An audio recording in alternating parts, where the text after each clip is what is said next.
Bonjour, bienvenue dans ma chaîne aujourd'hui pour cette nouvelle vidéo. Mon nom c'est Gisèle. Si c'est la première fois que vous découvrez ma chaîne, ben, vous êtes la bienvenue, installez-vous et puis vraiment likez la vidéo, hein, voilà, et puis partagez-la aussi. Et à la fin de la vidéo, participez au débat dans la section commentaires. Alors aujourd'hui, je vais vous parler du cas d'un jeune monsieur qui, comment je pourrais vous présenter ça, qui a une dette morale. Moi, je vais parler aujourd'hui de la dette morale qu'on peut avoir euh, vis-à-vis de quelqu'un. OK? Et on va parler de la dette morale au niveau relationnel, au niveau d'un couple. Donc, c'est un monsieur d'une trentaine d'années, OK? Qui vit en Amérique et qui est parti, avant de partir en Amérique, lui, il avait sa copine, il a eu sa copine, il a été le premier homme d'une jeune fille en Afrique. Ok, donc, et ça fait depuis 5 ans que les deux ont une relation. Donc, c'est un monsieur qui croit en Dieu et qui a promis donc à cette jeune femme que il allait revenir en Afrique l'épouser. Donc, il vit à l'étranger et il a promis à cette femme-là. Donc, ils ont une relation quand même assidue, donc se parlent souvent, ils sont vraiment fusionnels. Ok? Voilà que le monsieur, donc, il a étudié dans le domaine de l'informatique. Il travaille pour une grande compagnie. Voilà. Alors, à un moment donné, donc, son patron va décéder. Et son patron décède, donc, il va donc avoir comme nouveau chef la femme, donc, c'est-à-dire la veuve, la femme de son patron qui est décédé. Et on parle ici c'est une Européenne. Alors, il a constaté que depuis que cette femme-là est venue dans l'entreprise, euh, elle le regarde, elle le regarde avec un regard amoureux. Donc, il a l'impression que il plaît à cette femme-là. Et c'est une femme d'une quarantaine d'années, donc lui, il est dans la trentaine, donc ils sont quand même un peu dans la même tranche d'âge. Et c'est comme ça qu'un jour, donc, la femme va lui dire, écoute, demain soir, j'aimerais que tu restes un peu plus longtemps pour qu'on termine un travail. Il va le faire, mais sauf que lorsqu'ils ont fini, c'est-à-dire que la femme s'est arrangée pour que il travaille après que tout le monde soit parti. Et pendant qu'ils étaient en train de travailler, ben, la femme, elle n'est pas passée par 4 chemins, donc elle a sauté sur le gars et ce qui devait arriver arriva. Voilà. Et depuis ce temps-là, le gars entretient donc une relation avec sa patronne, avec sa patronne.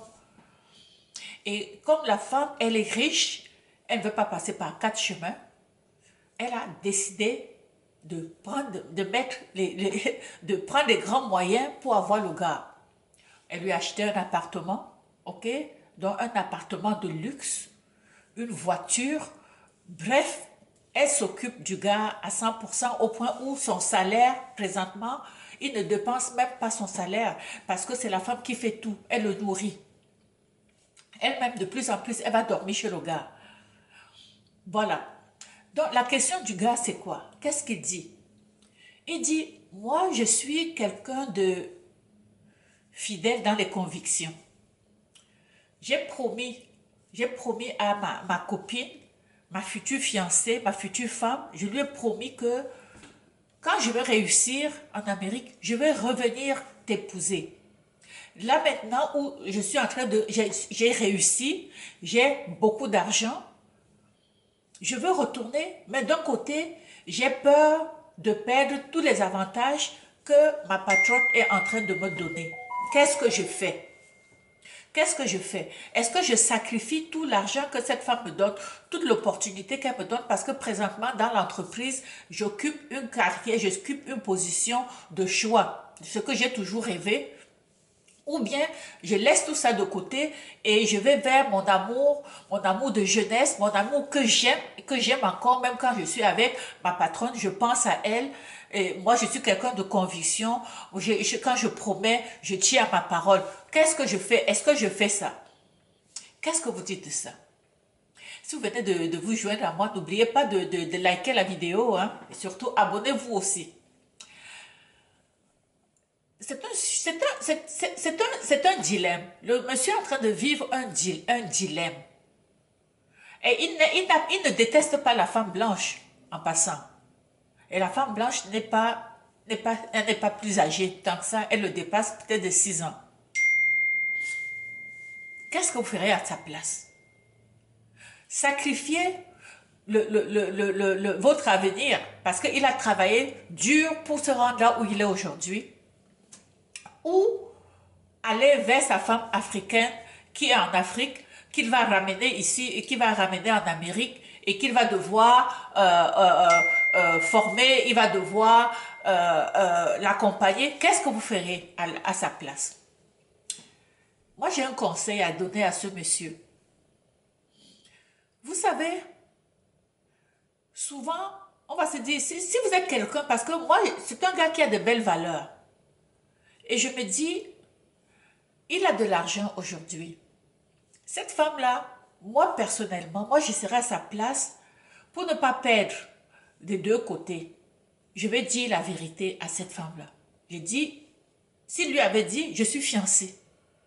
Je suis fiancée. Écoute, ça c'est un cas d'infidélité que je pourrais tolérer. Moi, il dit, je suis fiancée. Quand je vous ai connu, j'étais sur le point d'aller me marier.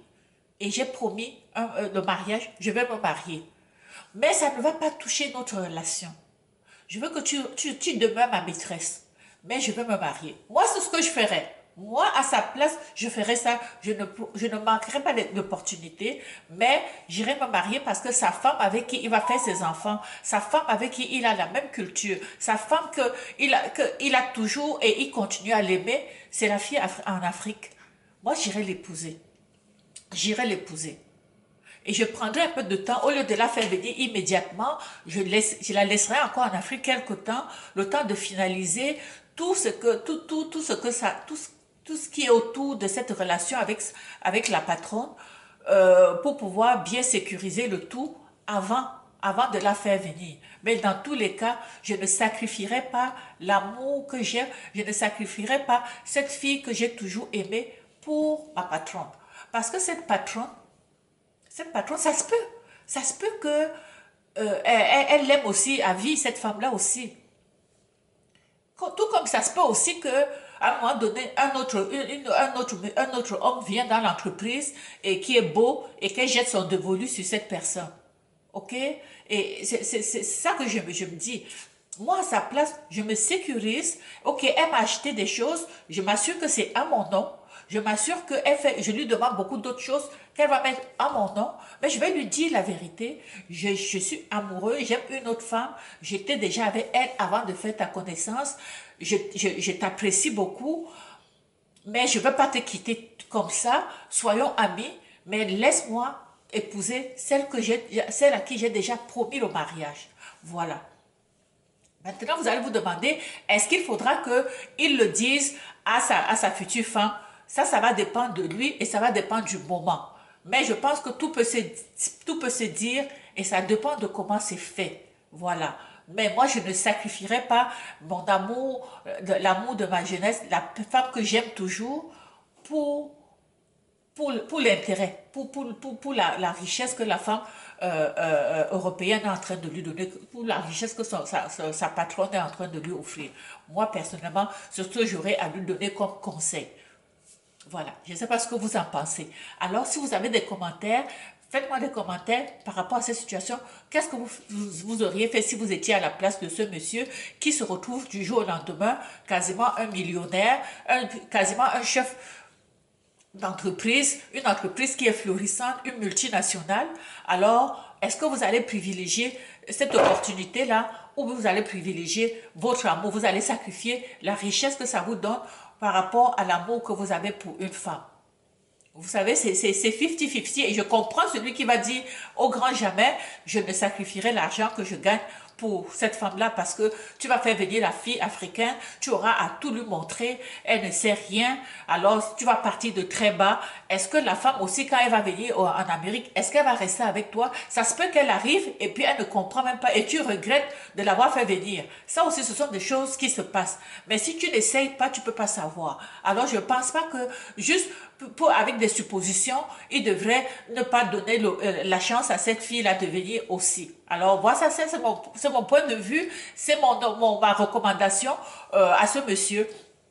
Alors, on se retrouve donc pour une prochaine vidéo. N'oubliez pas de vous abonner, s'il vous plaît, et puis partagez dans votre réseau. Peut-être que cette vidéo, peut-être que cette situation, vous connaissez quelqu'un qui a déjà vécu la même situation, qui se demande s'il va sacrifier. Il aime déjà quelqu'un et il tombe sur une femme qui est extrêmement riche et il se pose la question, qu'est-ce que je fais? Est-ce que je reste avec la femme riche ou bien je pars avec vers celle pour laquelle mon cœur bat beaucoup plus? Alors voilà, c'est un dilemme. Alors je vous laisse méditer. On se retrouve pour une prochaine vidéo. Ciao.